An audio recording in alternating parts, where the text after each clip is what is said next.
बोलते मैं एक भोग लगाऊंगा, हमारा काम कर दो। ठाकुर जी से मांगना भी नहीं आता।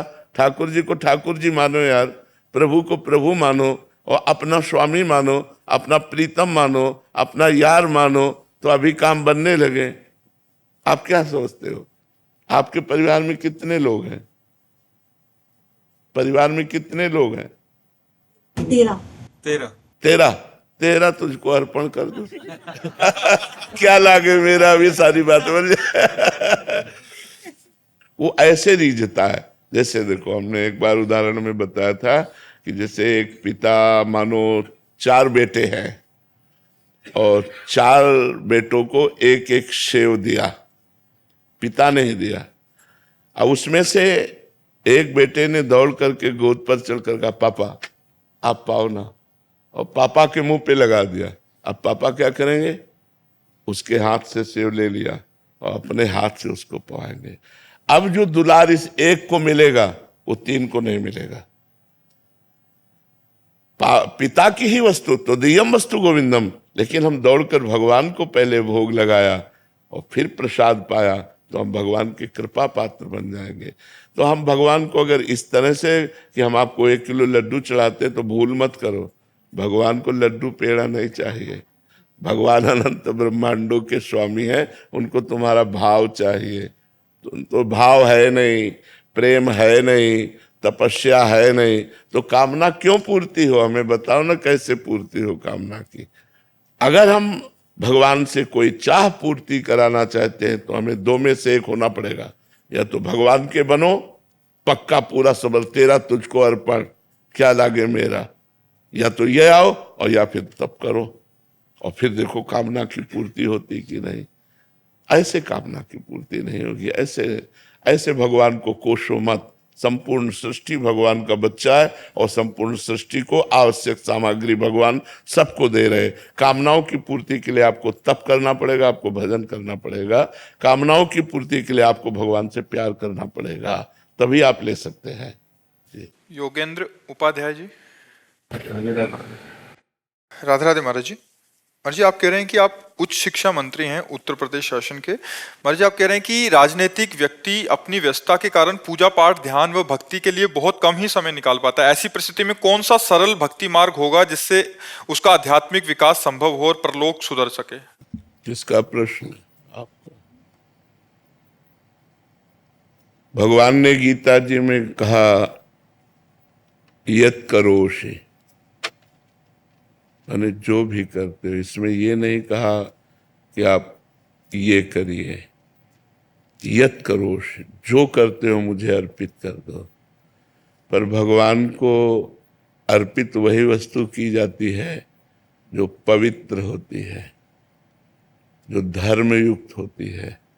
जैसे हम भगवान को अपना कर्म अर्पित करना है, तो पहले हमको ये ध्यान रखना है कि हम जिस पद पर हैं, हम अपने पद के अनुसार कर्तव्य कर रहे हैं कि नहीं। पद का दुरुपयोग तो नहीं हो रहा हमारे द्वारा। भय या प्रलोभन से हम अपने पद का दुरुपयोग तो नहीं कर रहे।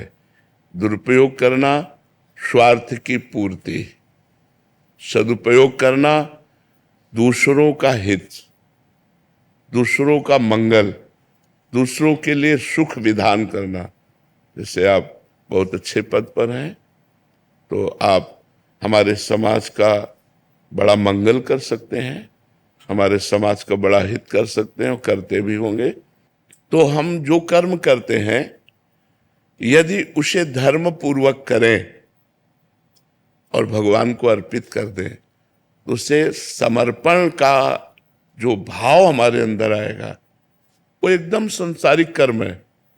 आप बिल्कुल उसमें ये मत जाइए कि भागवतिक कर्म ही समर्पित किया जाता है। नहीं, भगवान ने कहा यद करोषि, जो आप कर रहे हैं। ये तो सर्वाणि कर्माणि मयि सन्न्यस्य मत्पराः अनन्ये नैव योगेन माम ध्यायन्तु उपासते। भगवान ने कहा ये तू सर्वाणि, न धर्माणि कहा, न पुण्यानि कहा। भगवान ने कहा ये तू सर्वाणि। अब सर्वाणि में पाप कर्म नहीं आएंगे, क्योंकि कर्म शब्द तभी सार्थक होता है जब पाप रहित होता है। अगर वो उसमें पाप जुड़ जाता है तो कुकर्म हो जाता है। तो ये तू सर्वाणि कर्माणि, कुकर्म नहीं। अगर वो अधर्म युक्त हो गया तो पापाचरण अशुभ कर्म बन जाता है। तो हमारे द्वारा सावधानी ये रखनी है कि अधर्म न बनने पावे, पापाचरण न बनने पावे, किसी भी तरह का प्रलोभन हमारे माइंड को, हमारी बुद्धि को लुभायमान न कर पावे, हम अपने धर्म से विचलित न रहें। तो वो कर्म जब हम भगवान को समर्पित करते हैं तो भागवत धर्म बन जाता है, वो हमें भगवत प्राप्ति के योग्य बनाने लगता है। और कहीं कर्म करते हुए नाम जप हो तब तो फिर क्या कहना, फिर तो और विजय प्राप्त हो गई। और हम ये कहते हैं कि हर समय हम कर्मानुष्ठान में ही नहीं रहते, बहुत सा समय हमें ऐसा मिलता है जो हम व्यर्थ में नष्ट कर देते हैं। जैसे हमारे पास 24 घंटा होते हैं तो हम 6 घंटे अधिक से अधिक सोते होंगे या 7 घंटे, क्यों? कम ही सो पाते हैं। कम ही सो पाते हैं कह रहे। हाँ, कम ही सो पाते, बहुत अच्छी बात है। हम तो बिल्कुल आखिरी हद कहते हैं कि 6 घंटे या 7 घंटे बहुत सोने वाला होगा, नहीं तो 5 घंटे 4 घंटे जो जैसी साधना में युक्त है उतना। इसके बाद हमारे पास जो मानो हम 6 घंटे जोड़ लेते हैं, हमारे पास 18 घंटे बटे, 6 को 24, 4 विभाग करते हैं तो 18 घंटे बचे, 6 सोने में चले गए। 18 घंटे में हम 12 घंटे सेवा रख लें, 12 घंटे काम रख लें, ये बहुत बिजी कार्य 12 घंटे। हमें लगता है कोई मुश्किल ही 12 घंटे कार्य करता होगा बराबर अनवरत, नहीं तो थोड़ा काम किया फिर विश्राम, थोड़ा काम किया फिर विश्राम, ऐसे। तो जब हमें विश्राम की स्थिति मिली तब तो नाम जप कर सकते हैं। और हम 12 घंटे अगर लगातार सोच लेते हैं तो 12 और 6 18 घंटे हो गए। 18 घंटे के बाद हम 2 घंटे भोजन में रख लेते हैं, 2-3 टाइम जितना भी आप पाए, तो 19-20 घंटे हो गए। 20 घंटे के बाद हम 1 घंटा मनोरंजन रख लेते हैं। संसारिक आदमी अगर करना भी चाहे, पेपर पढ़ना है, समाचार देखना है या और भी जो भी करना है, इसके बाद 3 घंटे ऐसे बचते हैं जिनमें आप बिल्कुल भजन कर सकते हैं। आप उन 3 घंटे में बताओ क्या कर सकते हैं? हमने 12 घंटे आपको काम के लिए दिए, 6 घंटे सोने के लिए दिए, 2 घंटे भोजन के लिए दिए, 1 घंटे मनोरंजन के लिए दिए, तो 3 घंटों का प्रयोग आप बताओ कहाँ करोगे? अगर वो 3 घंटे भजन में लगा दिए जाए तो हम एक बहुत अच्छी साधना कर लेंगे, बीच बीच में नाम जप करते हुए। और 3 घंटे जो हमारे 24 घंटे में निकले उनको 3 विभाग में कर देते हैं। हम 1-1 घंटे 24 घंटे में समय निकालकर भजन को देते, केवल भजन को देते, तो हमारे मनुष्य जीवन की जो सार्थकता है वो ठीक हो जाएगी। साधन धाम मोक्ष कर द्वारा जो हमारा मनुष्य जन्म साधना के लिए मिला है, मोक्ष के लिए मिला है, उसकी पूर्ति हो जाएगी। अब आप या कोई व्यापारी या कोई किसान या किसी भी डिपार्टमेंट का, तो 3 घंटे सबके पास बच सकते हैं। अगर हम 3 घंटे भजन में लगा दें तो हमारा जीवन सार्थक हो जाए। तो हमें चाहिए कि नाम जप करते हुए हमें कर्म करना चाहिए। तो आपका कर्म ही आपकी पूजा है, बस उसमें सावधानी इतनी कि अधर्म ना होने पावे, क्योंकि अधर्म हो गया तो फिर वो पूजा नहीं, वो पाप है। और अगर अधर्म नहीं हुआ और वो कर्म हम भगवान को समर्पित कर दिए तो वो पूजा ही हो जाएगी। जैसे गला काटना कभी पूजा नहीं होता, लेकिन अर्जुन जी को भगवान आदेश करते इनका गला काटिए, माम स्मर युद्ध च, उठ खड़े हो, मेरा स्मरण करो। तो वो कर्म कितना भी भयावना क्यों ना हो, यदि वो धर्म पूर्वक है और भगवत समर्पित कर दिया जाए और नाम जप किया जाए तो उसी कर्म से हमें भगवत प्राप्ति हो जाएगी। रजनीश जी इंदौर से। श्री हरिवंश महाराज जी, भगवान मांसाहार और दूध कीड़ा जुआ खेलने को छोड़कर जितने भी महत् पापाचरण होते हैं मुझसे सभी हुए हैं शरणागति के पूर्व। कृपया दंड विधान करें या इनका प्रायश्चित या शमन कैसे करूं ताकि प्रारब्ध ना नाम जप बने? कीजिए, किसका प्रश्न है? नाम जप कीजिए और ये नियम ले लीजिए कि अब लो नशा नहीं, अब ना नशे हो। आज तक जो हमसे हुआ वो हुआ, अब नहीं होगा। पक्का नियम ले लो और नाम जप करो, भगवान का यश श्रवण करो, भगवान की लीला कथा श्रवण करो, भगवत सेवा विराजमान कर लो ठाकुर जी की। अलग से कोई प्रायश्चित करने की जरूरत नहीं, सब इसी से भस्म हो जाएगा। पहला तो जो हृदय में जलन होती है उससे पाप क्षीण होते हैं, दूसरा जो हम प्रतिज्ञा ले लेते हैं उससे पाप क्षीण होते हैं, और तीसरा जब हम भगवान नाम जप कीर्तन करते हैं उससे सब पाप नष्ट हो जाते हैं, तभी तो भगवत प्राप्ति होती है। तो आपको उल्लास पूर्वक नाम जप करो और कोई कठिन प्रायश्चित करने की जरूरत नहीं है। अरविंद यादव जी, लखीमपुर। महाराज जी, आपके चरणों में कोटि कोटि प्रणाम। महाराज जी, गांव में रामायण पढ़ने के लिए लोग बुलाते हैं जो अखंड ज्योत रखते हैं, वहां पर मेरे साथ कुछ लोग अब आके रामायण पढ़ते हैं तो वो गुटखा खाकर भी पढ़ते हैं। मैं मना भी करता हूं तो कहते हैं कि मुझे थोड़ी ना मना किया है शास्त्र ने, और कुछ लौंग आदि या नहीं, ये गंदी प्रवृत्ति के लोग हैं, ये ऐसा अपराध है। मसाला या गुटखा या किसी भी तरह के इन पदार्थों को खा करके भगवत चरित्रों का गायन करना निषिद्ध है। हाँ, एक उपाय हो सकता है, ठाकुर जी को पान का भोग लगाया जाए जिसमें तमाकू ना हो, इलायची, लौंग, सौंफ, कुछ मीठी चीजें जैसे गुलकंद आदि है, ऐसी डाल करके और वो आप मुख में रख लें, फिर निषेध नहीं माना जाएगा। लेकिन यदि आप ऐसे गुटखा तमाकू खाकर करते हैं तो ये निकृष्टता है, ये शास्त्र का अपमान है, ये मर्यादा के विहीन है और ये पाप लगेगा जो ऐसा लोग करते हैं। इसलिए हमारी सबसे प्रार्थना है, जहाँ तक हमारी आवाज पहुँचे, कि आप लोग भागवत कथा श्रवण या भागवत कथा कथन या रामचरितमानस श्रवण या रामचरितमानस कथन या वृंदावन की परिक्रमा या गिरिराज जी की परिक्रमा, इनमें कोई भी नशा ना करें। अगर नशा करेंगे तो लाभ लेने गए हो, ऊपर से आपकी हानि हो जाएगी, अपराध बन जाएगा। नहीं खाना चाहिए, बिल्कुल नहीं खाना चाहिए, गलत है। महाराज जी, जो ग्रंथ है इनको छूना या जैसे कहीं भी रख रहे हैं जैसे किताबों की तरह, इनका भी कोई नहीं, सावधानी? हाँ, बिना वस्त्र के आवरण के ग्रंथ को रखना ही नहीं चाहिए। एक पीला वस्त्र या लाल वस्त्र, एक वस्त्र का आवरण ऊपर से ओढ़ाना चाहिए वस्त्र को और पवित्र रखना चाहिए। अपवित्र दशा में सदग्रंथों को नहीं छुआ जाता। स्नान आदि करके पवित्र होके प्रणाम करके और फिर जो आसन होता है सदग्रंथ रखने का, जिसे रील कहते हैं, उसके ऊपर वस्त्र डाल करके फिर हम वाचन करें, फिर गायन करें। ऐसे अपवित्र दशा में न छुएं। झूठा मोह हो तो न छुएं, अपवित्र शरीर हो तो सदग्रंथों को न छुएं, नहीं तो आपकी बुद्धि पतित हो जाएगी।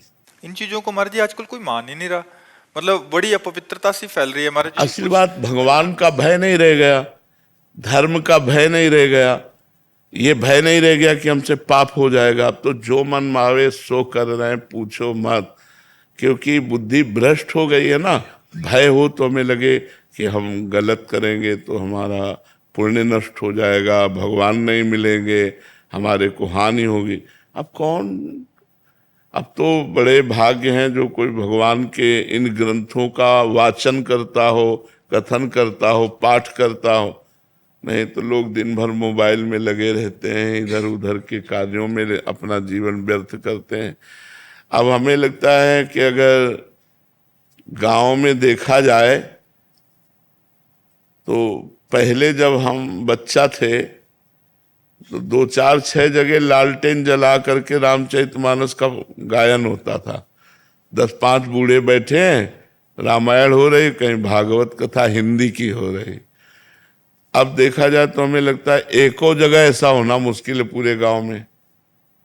कहीं कोई मंदिर आदमी कर रहा हो तो कर रहा है, नहीं तो अब कहाँ, अब तो घर में टीवी चल गई है, जेब में मोबाइल है, तो ऐसा कोई, तो अब पवित्रता का ज्ञान नहीं रह गया है। अब शौचालय में वही मोबाइल लेकर के गए तो मोबाइल को स्नान तो नहीं करवाया ना, वैसे ही मोबाइल लिए रसोई में घूम रहे हैं, वैसे तो वो बुद्धि को पतित नहीं करेगा। तो आप इतनी सूक्ष्मता की बात कब देखें, जब शराब पी रहे हैं, मांस खा रहे हैं, अपवित्र भोजन पा रहे हैं, तो इन पवित्रताओं की तरफ देखे कौन। हमें तो अभी तक अनुमानतः बहुत कम ऐसे लोग मिल रहे हैं जो शराब नहीं पी रहे, मांस नहीं खा रहे, गलत आचरण नहीं कर रहे। अगर उनमें मिल भी रहे हैं तो बहुत सुधार पक्ष में है, सत्संग सुनकर तो वो मिल रहे हैं, और या जो बहुत अच्छे धर्म वाले गृहस्थ के यहाँ जन्मे वो मिल रहे हैं, नहीं तो प्रायः नए बच्चे सब गंदे आचरणों में, गुटखा खाना, शराब पीना, बीड़ी सिगरेट पीना, ये सब गंदे आचरणों की तरफ बढ़ रहे हैं। जो धर्म से चलते थे वो लोग भी अपने आचरण बिगाड़ रहे हैं। कलयुग का बड़ा विचित्र प्रभाव मतलब बहुत कम लोग होंगे जो नशा न करते हो, कोई नशा नहीं। बहुत कम लोग होंगे ऐसे जो कोई नशा न करते हो। बहुत कम लोग होंगे ऐसे जिन्होंने जीवन में कभी शराब अपनी जिह्वा पे नहीं रखी। बहुत कम लोग होंगे जो पराई माता बहनों की तरफ गंदी दृष्टि न की हो, या पराये पुरुष की तरफ गंदी दृष्टि न की हो। तो इन सब बातों को देखते हुए लग रहा है कि अगर हम सुधर जाए तो सुधर जाए, नहीं तो कलयुग का और प्रभाव बढ़ता चला जाएगा, वो हमको गिराता चला जाएगा, हम सब गिरते चले जाएंगे। और हम आज इसी को जीवन मान लिया है, अध्यात्म शून्य जीवन को जीवन मान लिया है। धर्म ग्रंथों के अनुसार चलना, संत वाणी के अनुसार चलना, परम पवित्र जीवन रखना, ये तो बहुत मतलब दुर्लभ चीज होती जा रही है। फिर भी सत्संग के प्रभाव से आज हमारा समाज बदल रहा है। आज हमारे समाज के नवयुवक जन बदल रहे हैं, उनके जीवन चरित्र अच्छे हो रहे हैं। ऐसा हमको यहीं बैठे बैठे सुनने को मिलता है। जब हमारे सामने नवयुवक जन बोलते हैं हमने सब त्याग दिया और हम अच्छे मार्ग में चल रहे हैं, तो हमें बड़ा हृदय में शीतलता होती है, अच्छा लगता है कि हमारी समाज सुधर रही है। अंजलि शर्मा जी, मध्य प्रदेश से। राधे राधे महाराज जी। महाराज जी, मेरा सवाल है कि जीवन की कठिन परिस्थिति में कैसे निपटे उस समय? नाम जप, जितना नाम जप होगा तो बड़ी से बड़ी कठिन परिस्थिति को भी आप आनंद पूर्वक सह कर लांघ सकते हैं। अगर भजन नहीं है फिर बुद्धि काम नहीं करेगी, चाहे जितना बुद्धि लगाओ भजन के बिना काम नहीं करेगी। भजन और भगवत कथा, ये दो में सामर्थ्य है कि बड़ी बड़ी विपत्तियों के समय को भी काट देगी। अगर हम भगवत कथा सुनने में रुचि रखें और नाम जप में रुचि रखें तो बड़ी से बड़ी समस्याओं का समाधान मिल जाएगा। खुद अनुभव की बात कहते हैं कि बड़ी बड़ी कठिनाइयों में, बड़ी बड़ी परेशानियों में भी जो आपको परेशान ना होने दे, दुखी ना होने दे, वो है भगवान का नाम। जो आपको नाम प्रिय हो वो खूब नाम जपिए, उसी से आपको अध्यात्म बल मिलेगा। उसी शीतलता से आप बड़ी बड़ी जो जलन है, ताप हैं, उनको आप पार कर जाएंगे। जासु नाम भव भेषज हरन घोर त्रयशूल, दैहिक, दैविक, भौतिक तीनों तापों को नष्ट करने की सामर्थ्य भगवान के नाम में। जासु नाम भव भेषज हरन घोर त्रयशूल, तीनों प्रकार के ताप, चाहे शारीरिक हो, चाहे मानसिक हो, चाहे दैविक, सब प्रकार के तापों का शमन करके, हृदय को आनंदित करके और संसार से उद्धार करवा दे, वो भगवान का नाम है। इसलिए नाम जप करो तो बड़ी से बड़ी कठिन परिस्थिति भी आपको परास्त नहीं कर पाएगी। ये भक्तों के चरित्र में देखो, देखो मीरा जी का चरित्र, कितना कठिन परिस्थिति, जहर तक पिलाया गया। देखो प्रहलाद जी का चरित्र, अग्नि में जलाया गया, जहर पिलाया गया, कितना कितना कष्ट दिया गया। देखो कितनी कठिन परिस्थिति ठाकुर हरिदास जी के ऊपर, 22 बाजारों में मार कोड़े उनकी खाल खींच ली गई। किस बात के लिए? केवल भगवान नाम जप। तो किसने संभाला? नाम जप ने। भगवान का नाम जप करते थे, उसी के बल से सब कुछ सह गए और पुनः बड़े बड़े सम्राट आकर उनके चरणों में घिरे, क्षमा याचना की। इसलिए नाम जप सबसे बड़ी सामर्थ्य है। गोपाल राम विलास गुप्ता जी। राधे राधे जी। राधे राधे महाराज जी। महाराज जी अभी जो चर्चा हुई उसी के रिगार्डिंग का प्रश्न था कि आज समाज में विचारों, जीवन शैली और मान्यताओं के आधार पर विभाजन की प्रवृत्ति बढ़ती जा रही है। ऐसे में सामाजिक समरसता और सद्भाव को वास्तविक रूप में स्थापित करने के लिए व्यक्ति को मतलब क्या करना चाहिए, क्या व्यवहार अपनाना चाहिए, या हमें अपने आप में क्या परिवर्तन लाना देखो, चाहिए? हम खूब उच्च स्वर से कहते हैं, जब तक आप अध्यात्मवान नहीं बनोगे तब तक सुधरने वाला नहीं। ना आप सुधरोगे ना समाज सुधरेगी। आपको अध्यात्मवान बनना पड़ेगा, आपको पवित्र भोजन पाना पड़ेगा, पवित्र आचरण करना पड़ेगा, पवित्र ग्रंथों का स्वाध्याय करना पड़ेगा, पवित्र संतों का संग करना पड़ेगा। इसी से सुधरोगे। अन्यथा अगर ये कोई समझे कि हम समाज को धन देकर या भोग सामग्री देकर या सुविधा देकर सुधारा जा सके तो असंभव है। भाई भाई में, पिता पुत्र में, पति पत्नी में आज प्रेम नहीं रह गया। आज दिखाई नहीं देता, प्रेम नहीं दिखाई देता। पति संशय में है अपनी पत्नी पर, पत्नी संशय अपने पति पर। माता पिता को लगता है पता नहीं जीवन हमारा कट पाएगा कि नहीं कट पाएगा बच्चों के बीच में, जो वयोवृद्ध हो गए हैं। मतलब बड़ा संकटपूर्ण आज हमारा समाज होता जा रहा है।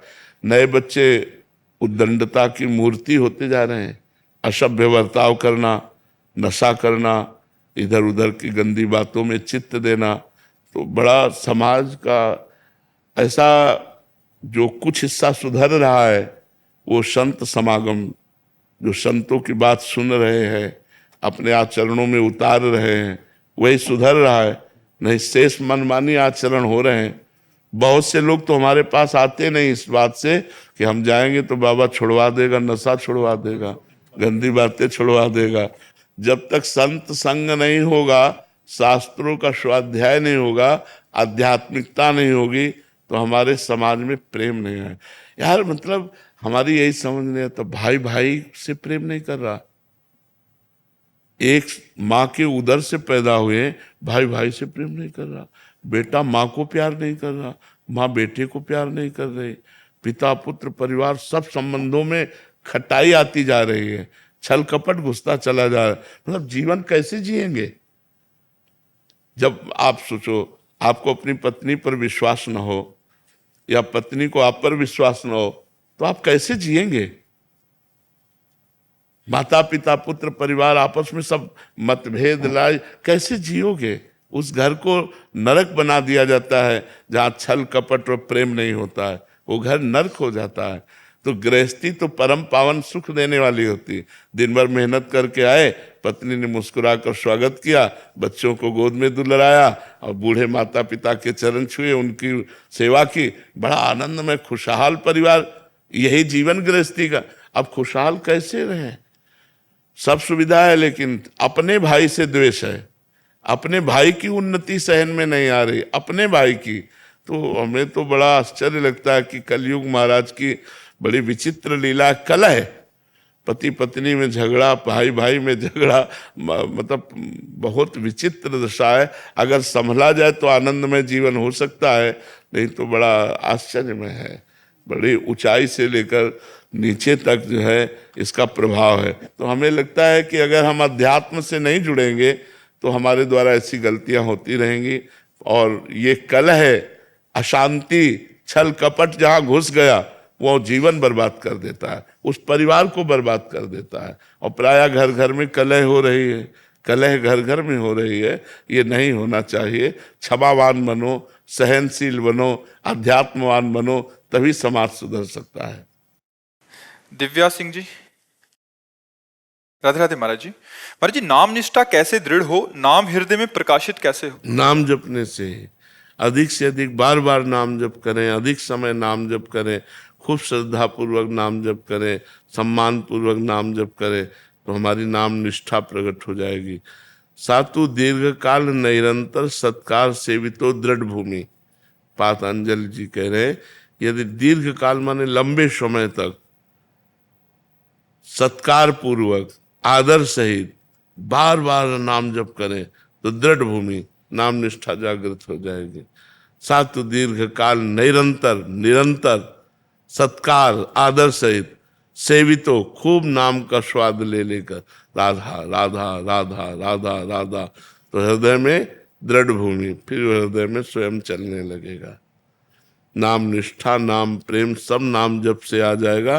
पहले हम जबान से नाम जपना खूब अभ्यास करें, मन की चक्कर में ना पड़े कि मानसिक नहीं, पहले हम जिव्या, यह जिव्यागे वर्तते नाम तुभ्यम, जिसकी जिव्या के अग्रभाग पर आपका नाम विराजमान है, तो हम खूब नाम जप करें जिव्या से राधा राधा राधा राधा राधा, तो हमारे अंदर गूंज हो जाएगी नाम की।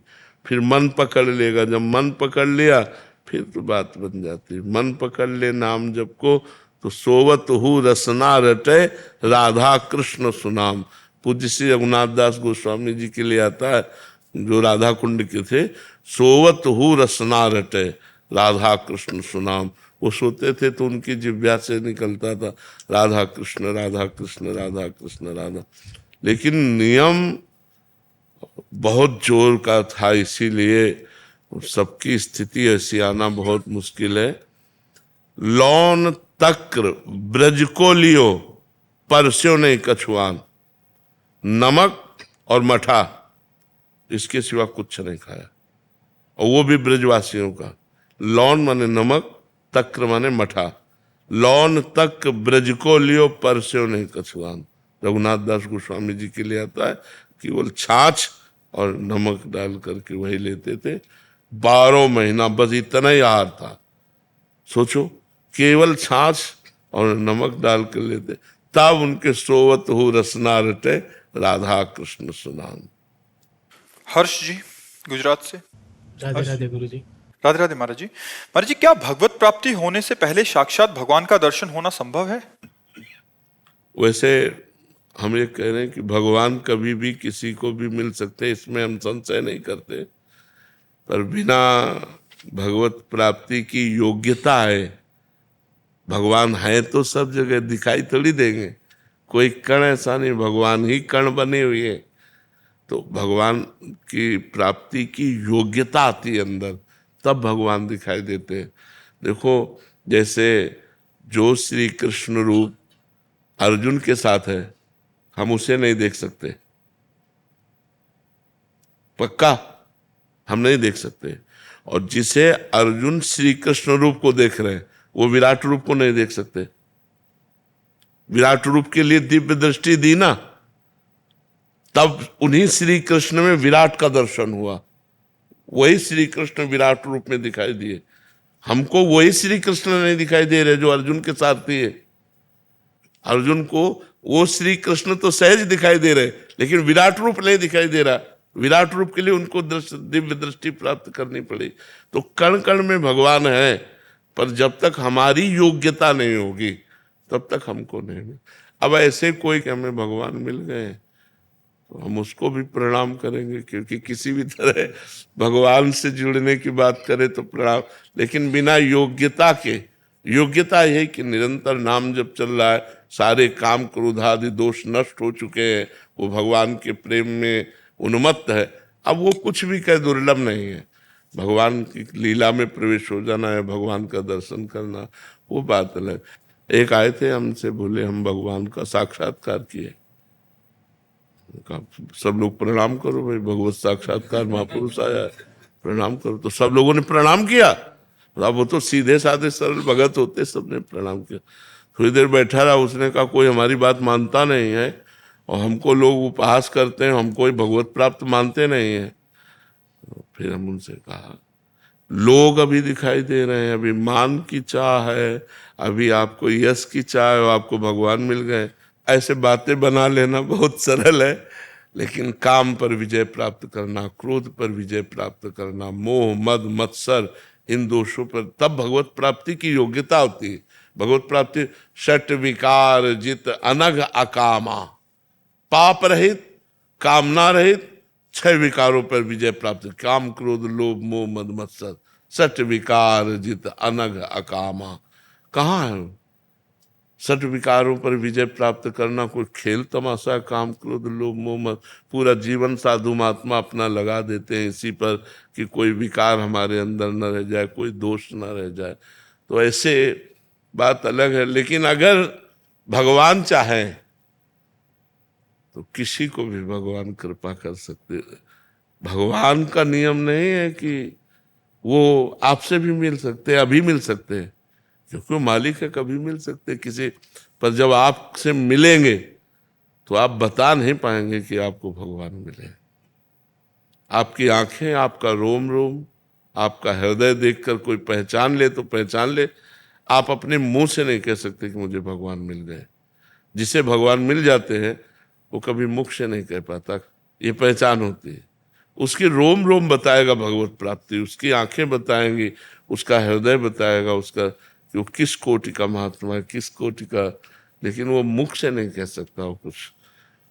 प्रेम में ये अपने प्रीतम के मिलन की बात कोई कह पाता है क्या? कोई नहीं कह पाता।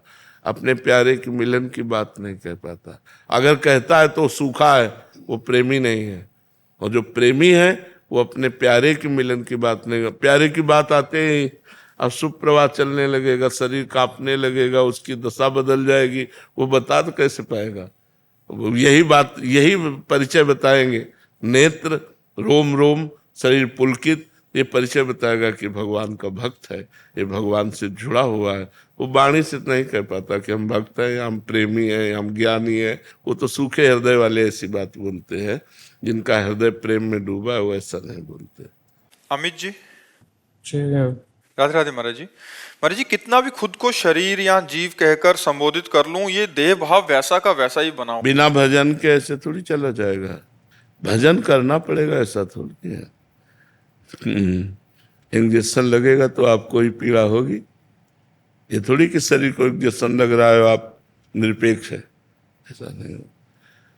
बस उस समय भजन चल रहा है तो निरपेक्षता आने लगेगी, सह जाओगे, व्यथित नहीं होगे। और पीड़ा तो होगी, पीड़ा तो सिद्धों को भी होती। चाटा मारोगे तो गाल में दर्द नहीं होगा, लेकिन उसको विवेक के द्वारा काटा जाता है। शरीर का प्रारब्ध था, उसको शांत। ऐसी एक स्थिति आती है, अवधूत स्थिति, जिसमें शरीर की शुद्ध नहीं है, वो तो बहुत बड़ी स्थिति है। तो खूब भजन करो, भजन से ही परिपक्व होगे। जितना भजन करोगे उतना मोह नष्ट होता जाएगा, जितना मोह नष्ट होता जाएगा उतना ही आप निरपेक्ष होते जाओगे शरीर से। ऐसे संतों को देखा गया कि उनके पैर में कीड़ा पड़ गए, तो कीड़ा अगर निकल के गिर जाता है तो उठा के रख देते हैं, भैया तेरा भोजन पा। अब सोचो, एक चींटी काटे कितना कष्ट होता है। उनके पैर में कीड़ा, तो ऐसे वो हैं शरीर से निरपेक्ष महापुरुष, उनको ज्ञान है। जैसे तकिए पे कीड़ा लगा हो तो हमको क्या फर्क पड़े, क्योंकि हम कोई तकिया तो है नहीं। ऐसे हम कोई शरीर तो है नहीं, शरीर को कष्ट हो रहा है तो हमको क्या। पर ऐसी स्थिति प्राप्त होना ये बहुत बड़ी बात है। बातों से नहीं प्राप्त होती कि मैं शरीर नहीं हूं, ऐसे नहीं प्राप्त होता। नाम जप करो, अच्छे आचरण करो, परोपकार करो, ये सब देखकर भगवान कृपा करेंगे आपके ऊपर, तो आपको असली ज्ञान प्राप्त हो जाएगा। एक होता नकली ज्ञान, अनुभव नहीं है ना तो वो ज्ञान काम नहीं करेगा। असली ज्ञान होता है जो हृदय से उत्पन्न होता है, जो भजन करने से, तपस्या करने से, व्रत अनुष्ठान करने से, भगवत आराधना से जो ज्ञान होता है वो माया का नाश करता है। अगर पढ़ लिख करके ज्ञान होता तो बहुत लोग माया का नाश कर लेते, लेकिन वो ऐसे नहीं होता है। नायमात्मा प्रवचनेन लभ्या न मेधया न बहुना श्रुतेन।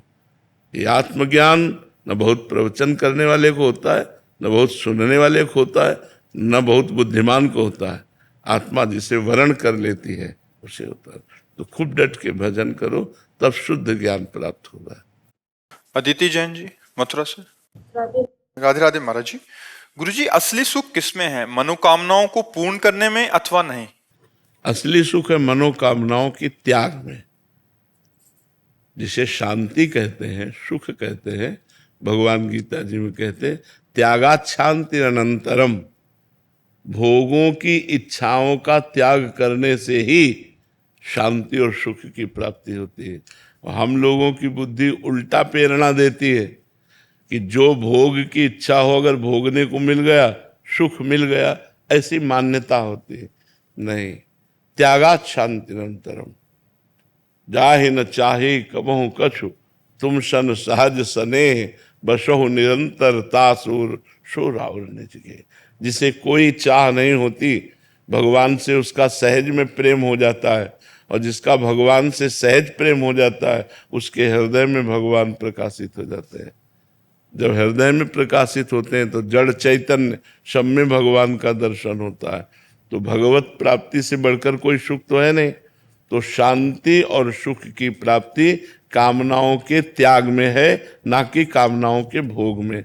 ये अच्छी तरह से समझ लो। हमारी बुद्धि हमको उल्टा सिखाती है, ये कुमति है। वो कहती है कि भाई मन ने कहा ये भोग लो, सुख मिलेगा। बस इसी में हम गिरते चले जा रहे हैं। यही गलती हमारे को बार बार इस दुखालय संसार में दुख भोगने के लिए मजबूर कर देती है। इसलिए भगवान का नाम जप करो, और जो इच्छाएं सद हों, धर्म पूर्वक हों, उनको तो भोगो, और जो अधर्म पूर्वक हों उनका त्याग कर दो। इच्छाओं के सब इच्छाएं नहीं त्याग की जाती। अब जैसे हमें प्यास लगी, हमारी इच्छा हुई कि पानी पीना है, तो हम पानी पिएंगे। अब हम कहाँ पीना है, कैसे पीना है, ये सब समझ बूझ के अपनी प्यास बुझाएंगे। इसमें कोई भूख लगी है, ये शरीर धर्म की इच्छा है। हम देखेंगे कि हम भिक्षावृत्ति के द्वारा पवित्र अन्न लेकर हम अपने उदर का पोषण करेंगे, या धर्म के द्वारा कमाकर गृहस्थ धर्म में हम अपने उदर का पोषण करेंगे। अब काम वेदना सता रहे तो गृहस्थ धर्म में हो, अपनी पत्नी है, कोई पाप नहीं। विरक्त धर्म के लिए तो वो अलग ही मार्ग है, वो इन सबको सहता है। इसीलिए जगत तो नमस्कार करता है। विरक्तों को, संतों को जगत नमस्कार क्यों करता है? कि जहाँ हम सहन नहीं कर पाए, वहाँ आप सहन करके निकल गए भगवान की तरफ। तो आपके चरणों में पूरा संसार संतों के चरणों में झुकता है। तो अब गृहस्थ धर्म में जैसे अपनी पत्नी से पाप नहीं, लेकिन पराई पत्नी की तरफ दृष्टि भी अगर दूषित दी तो पाप दृष्टि हो गई। क्रिया हो जाना तब तो नरक की मतलब पूरी तैयारी कर ली उसने। त्रिविधम नरकस्येदम द्वारम नासन्मात्मनः कामः क्रोधा तथा लोभा तस्मादेत्रयम् त्यजेत्। 3 नरक के द्वार भगवान श्री कृष्णचंद्र जी ने बताए, काम, क्रोध और लोभ। अगर इनमें फंसे रहोगे तो पक्का नरक जाना पड़ेगा। तो अब काम नरक का भी द्वार है, और काम धर्म का भी स्वरूप है।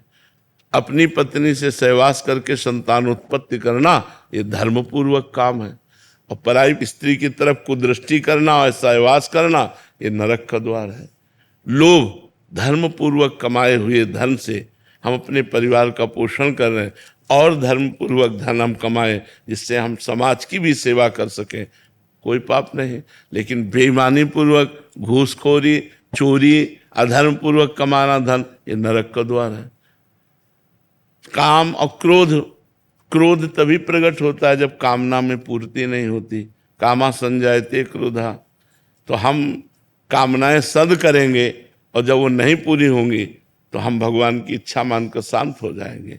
लेकिन असद कामनाओं में ऐसा नहीं होता। जब असद कामनाएं पूरी होती तो पूरी ही होनी चाहिए, और नहीं पूरी होगी तो क्रोध आ जाएगा। तो हमें लगता है कि भगवान का आश्रय लेकर कामनाओं के त्याग में ही सुख है, ना कि कामनाओं के भोग में। ऐसा संत और शास्त्र सम्मत बात है ये।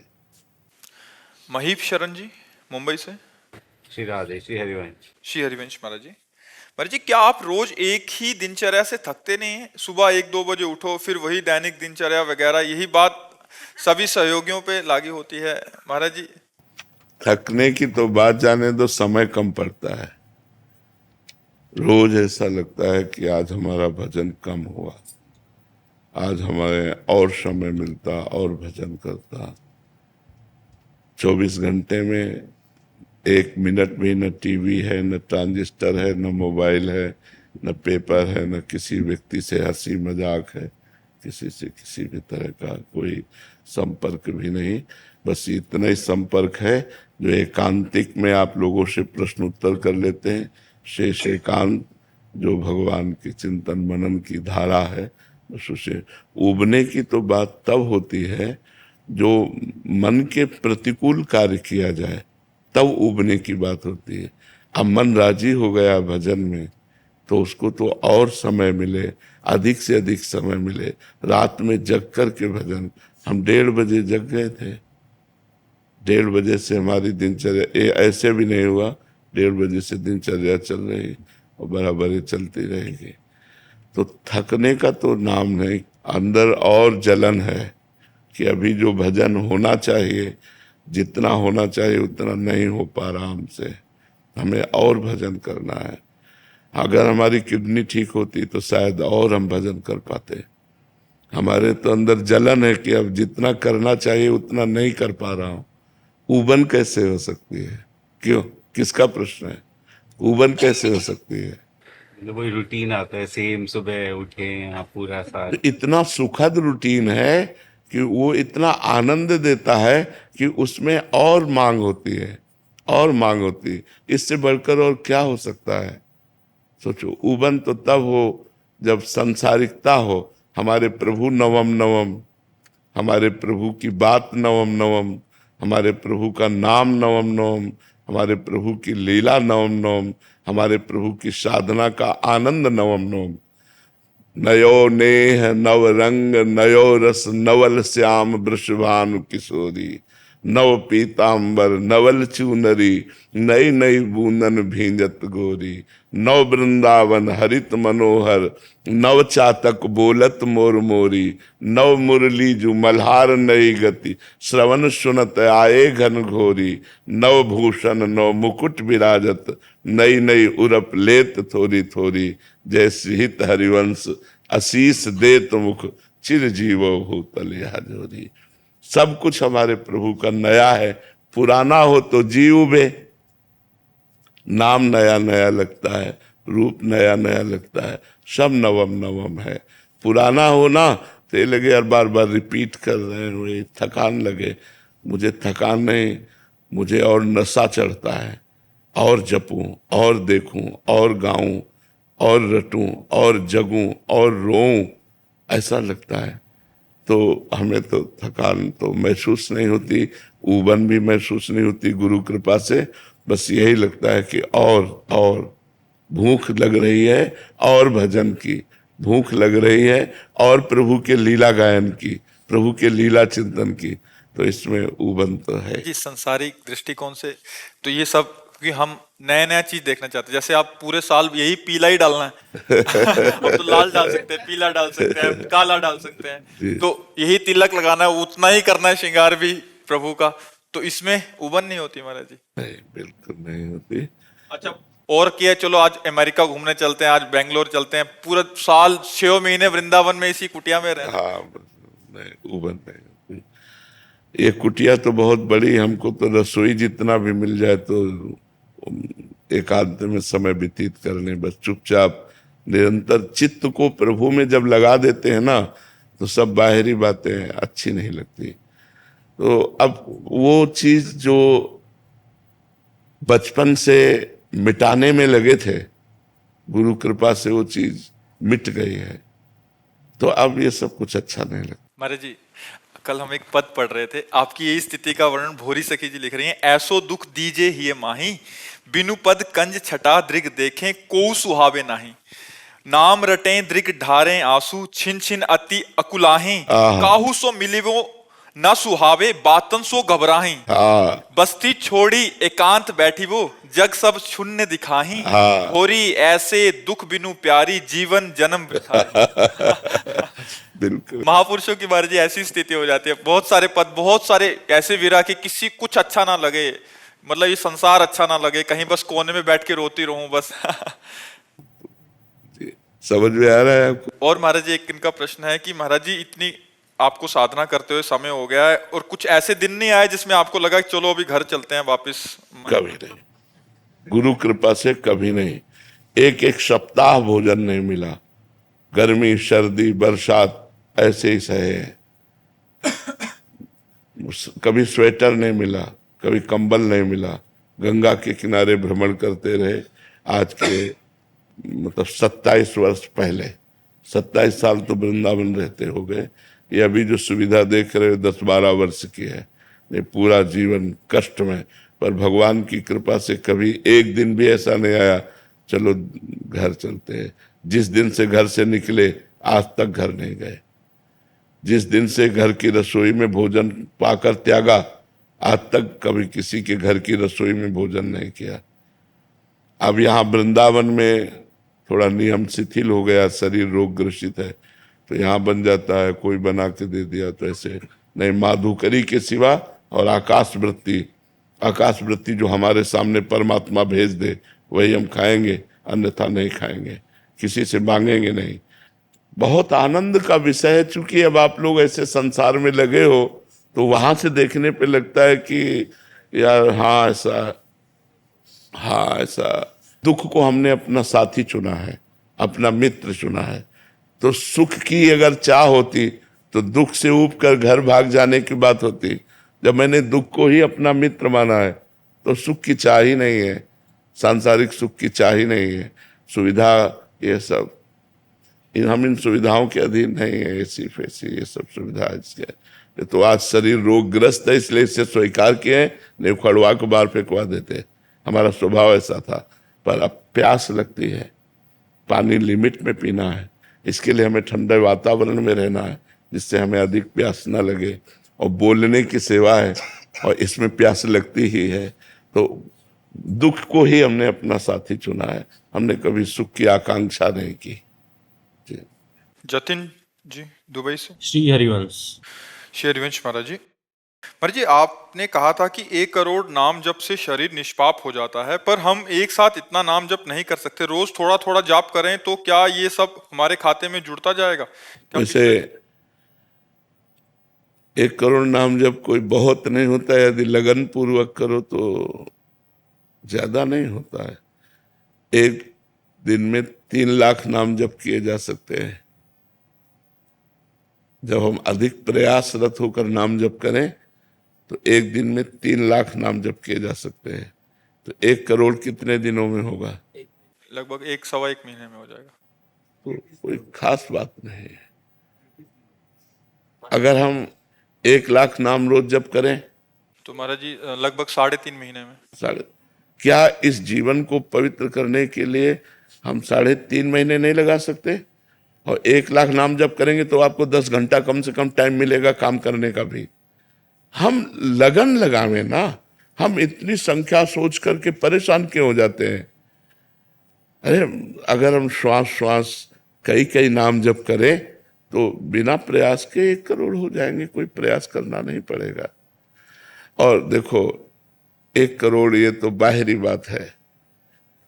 अगर हम आर्त होकर आंसू बहाते हुए 10 बार भी राधा राधा बोलेंगे ना तो 1 करोड़ वाले को मात कर देगा। 1 करोड़ की एक संख्या पूरी की, तो एक रो के जप रहा किशोरी जू ठाकुर जू, मुझे दम से कुछ नहीं हो पा रहा, राधा राधा राधा राधा। तो जो करोड़ नाम से होता ना 10 नाम से भी हो जाएगा। एकदम कनेक्शन मिला करके अगर एक नाम लिया जाए तो करोड़ नाम को फेल कर देगा। एक नाम त्रैलोक हितारे, पर वो कनेक्शन पूरा अंदर का पूरा चिंतन प्रभु में, पर वो अभ्यास करते करते होता है, ऐसे थोड़ी हो जाता है। तो अगर हम अभ्यास करें तो 1 करोड़ बहुत नहीं होता है। और जो हम नाम ले रहे हैं वो हमें पवित्र कर रहा है, विश्वास करो। गंगा जी में जो पवित्रता है, पापनाश शक्ति है, वो भगवान के चरणों से ही है, क्योंकि गंगा जी भगवान का चरण धोवन है। तो भगवान के नाम में अपार सामर्थ्य है। यदि हम भगवान का नाम जप कर रहे हैं तो अपवित्र पवित्रो वा सर्वावस्थांगतो पिवा यह स्मृत पुंडरीकाक्षम सवायाभ्यंतर शुचि। वो वाह है और अभ्यंतर, भीतर और बाहर दोनों से पवित्र हो जाता है जो भगवान का नाम जप करता है। तो अधिक समय नाम जप करते करते कार्य करो, अभ्यास कर लो। जो कार्य करना है नाम जप करते हुए करो, बिना माला के, बिना काउंटर के भी तो जप होता है। भगवान से कह दो आप गिन लेना, आप गिन लेना, हम तो धुआंधार जप रहे हैं, राधा राधा राधा राधा राधा। महाराज जी, कनेक्शन कैसे बनाया जाए भगवान से? जो बनना चाहिए वो बन नहीं रहा है। हाँ, बनना चाहिए, वो बन नहीं रहा। पहले कनेक्शन कटे ना। मैं महाराज जी, मैं रहता हूँ दुबई में, तो वहाँ वहाँ अकेला रहता हूँ, फैमिली मतलब कि मैं और हस्बैंड वाइफ है। इससे कोई फर्क नहीं पड़ता कि आप दुबई में रहे, आप अमेरिका में रहे, आप हमारे गोपाल जी की भूमि में रह रहे हैं, हमारे भगवान की भूमि में रह रहे हैं, इससे कोई फर्क नहीं। देखो, देश और उद्देश्य, इसमें अंतर है। देश कोई भी हो सकता है, लेकिन उद्देश्य हमारा यदि भजन है तो हमें कोई नहीं टाल सकता, कोई नहीं हटा सकता। उद्देश्य सही था तो विभीषण जी ने रावण के अत्याचारी लंका पर रहते हुए भी ऐसी महान भक्ति की कि भगवान ने कहा तुम सारीखे संत प्रिय मोरे, धरो देह नहीं आन निहोरे। तो दुबई और अमेरिका और हॉलैंड और थाईलैंड, इससे क्या फर्क पड़ता है? कहीं भी शरीर रहे, हम भगवान का नाम जप करेंगे, हम खान पान पवित्र रखेंगे, हम व्यभिचार नहीं करेंगे, हम शराब नहीं पिएंगे, हम गंदी बात नहीं देखेंगे, गंदी बात नहीं सुनेंगे, गंदी बात नहीं बोलेंगे, बढ़िया हो, क्या परेशानी है? कोई हमें परेशानी नहीं है। हम कितने आपको ऐसे भक्त बताएं कि आप आश्चर्य मानेंगे। अमेरिका में रहते हैं और शिष्य है, और वहाँ अमेरिका में वृंदावन रस रीति का भजन कर रहे हैं। तो आप विचार कर सकते हो कि ऐसे भोग विलासी देश में भी रह करके वो भोग विलास का त्याग करके और भजन कर रहे हैं। तो हम कहीं भी रहें, हमारा उद्देश्य ठीक है तो देश बाधा नहीं डाल सकता, और हमारा उद्देश्य ठीक नहीं है तो हम किसी भी देश में रहें, वो हमारे भजन के लिए बाधा पहुंचा देगा, भजन में बाधा पहुंचा देगा पक्का। जो सावधान नहीं है उनके द्वारा पापाचरण हो रहा है, उनके द्वारा गंदी बातें हो रही हैं, उनके द्वारा प्रपंच हो रहा है। और जो संत गुरुजनों के शासन में है, उन पर कृपा है, तो फिर एक क्षण के लिए भी भगवान का विस्मरण ना करते हुए वो वृंदावन वास कर रहे हैं। तो अगर हम सावधान नहीं तो वृंदावन में भी हमसे गलती हो जाएगी, और अगर सावधान है तो अमेरिका में भी गलती नहीं होगी हमसे। हमें सावधान होना है, हमें नहीं करना है। ऐसे थोड़ा खुले दिमाग का होना चाहिए, ज्यादा उसमें नहीं। चाहे 10 लोग बैठे, 9 लोग मांसाहार है, तो 10वें हम अपने अन्न को पा करके, जो हमारे पास है, हम उसको पा करके मुंह पोछा, राधा राधा चल दिया, कोई हमारे अंदर विकार नहीं। ऐसे होना चाहिए, क्योंकि संसार है, अपने अपनी सब रंग ढंग हैं। अब व्यापारी हो या नौकरी पेशा वाले हो, तो अब नहीं घर में भोजन है तो होटलों में ही भोजन पाना पड़ेगा। हाँ, अपने अनुकूल भोजन ले लिया, और जो हो रहा है सो। आपका सत्संग सुन के लास्ट 1 साल से महाराज जी हमने प्याज और लहसुन उधर छुआ भी नहीं। हाँ, बहुत सुंदर, बहुत सुंदर। और ठाकुर जी की सेवा भी है। हाँ, बहुत बहुत सुंदर, बहुत सुंदर है। चिंता मत करो, खूब नाम जप करो। और ओम नमो नारायण।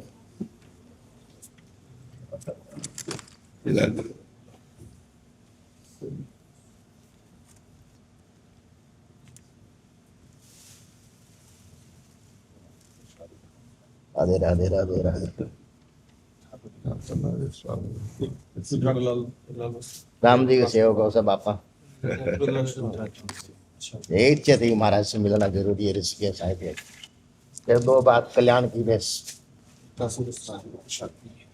निरंतर गुरु मंत्र का सुमिरन होता रहे और देह भाव छूट जाए तो हमारी बात बन जाए। स्वरूप बोध हो या भगवत प्रेम हो, दो से ही हम माया मुक्त होते हैं। स्वरूप बोध के लिए तीनों शरीरों का राग त्याग होना अत्यंत आवश्यक है, स्थूल, सूक्ष्म और कारण का। ये मंत्राकार वृत्ति से होता है। हम जो वेदांत श्रवण करते हैं उसका जो हमारे हृदय पर प्रभाव पड़ता है वो सुमिरन से पड़ता है। यदि हमारे अंदर प्रणव का जप नहीं है, मंत्र जप नहीं है, तो नायमात्मा प्रवचनेन लभ्या न मेधया न बहुना श्रुतेन। बहुत प्रवचन कर लेने पर वेदांत का आत्मबोध नहीं होता, बहुत प्रवचन सुन लेने पर भी आत्मबोध नहीं होता, बहुत बुद्धिमान होने पर भी आत्मबोध नहीं होता। खूब सुमिरन करे, उठते बैठते चलते फिरते देह भाव रहित विचरण करे। कर्ता भाव रहित कर्म हो, भोक्ता भाव रहित भोग हो, तो हमें स्वरूप बोध प्राप्त हो जाए, या प्रभु के चरणों में प्रेम। दो के बिना मायामल का नाश नहीं होता। या तो निरंतर भगवदाकार वृत्ति या आत्मस्वरूप में स्थिति, इसी से मोक्ष या भगवत प्रेम के द्वारा दिव्य लीलाओं में प्रवेश। शेष फिर हमें जन्म लेना पड़ेगा। अगर ये कार्य हम पूर्ण नहीं कर पाते तो हमें फिर जन्म लेना पड़ेगा। अगर हमारी मंत्राकार वृत्ति हो गई अव्याव्रत भजनात्, अखंड भजन, उठते बैठते चलते फिरते, या स्वरूप बोध, तो बात बन गया। भक्त को भी स्वरूप बोध होता है, पर भगवत साक्षात्कार के बाद। मम दर्शन फल परम अनुपा, जीव पाव निज सहज स्वरूपा। वो उसको स्वरूप बोध हो जाता है, भगवान कराते हैं। और जो ज्ञानी है वो शास्त्र और गुरु की आज्ञा पर चलते हुए अपने तीनों शरीरों का बाध करके वो अपने स्वरूप में स्थित हो जाता है। और अगर हम भजन परायण नहीं रहे तो वेदांत श्रवण के बाद भी हमें आत्मस्वरूप का बोध नहीं होगा। इसीलिए सनक सनंदन सनातन सनत कुमार चारों ब्रह्मर्षि कुमार हरिश शरणम हरिश शरणम हरिश शरणम रटते रहते हैं, क्योंकि भगवान की शरण में, भगवान के नाम में ऐसी महिमा है कि फिर माया स्पर्श नहीं कर सकती। तो हमें चाहिए कि जो हमें गुरु जी ने मंत्र दिया, चाहे वो प्रणव हो या कोई भगवान का नाम हो, हर श्वास में निरंतर चलते रहना चाहिए। महाराज जी आपके सत्संग में 2 लाइन तैयार करके लाए थे। जी। करत चोट कड़े जे भीतर, चमक उठे जिंदगानी रे मन, चमक उठे जिंदगानी सुनो रे, प्रेमानंद बाबा की बाणी सुनो मन, प्रेमानंद बाबा की वाणी। राग न द्वेष न मोह किसी से, सबसे बढ़कर दानी। आदर मान करे औरन का, आदर मान करे औरन का, आप रहे अमानी संतो, आप रहे अमानी सुनो रे, प्रेमानंद बाबा की बाणी सुनो रे, प्रेमानंद बाबा की बाणी। क्या जाने विषयन रस भोगी, मोह माया लिपटानी। क्या जाने विषयन रस भोगी, क्या जाने विषयन रस भोगी, मोह माया लिपटानी। कहे हरिदास हरि का प्यारा, कहे हरिदास हरि का प्यारा, हरि में सूरत समानी संतो, हरि में सूरत समानी। बहुत सुंदर, बहुत सुंदर। जापान से आए 3-4 बार, हमेशा 2-2.5 साल से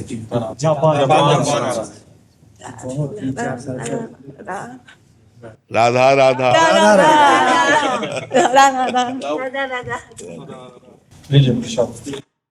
हिंदी आती है? No Hindi. Translate YouTube. YouTube करके अपने आप ट्रांसलेट करके Yes. आप हमारा प्रवचन सुनती हैं? 毎日聞いてるんですね。Every day. Yes. ロスンって。Yes. はい。そうそう。はい。 Radha Radha Radha Radha.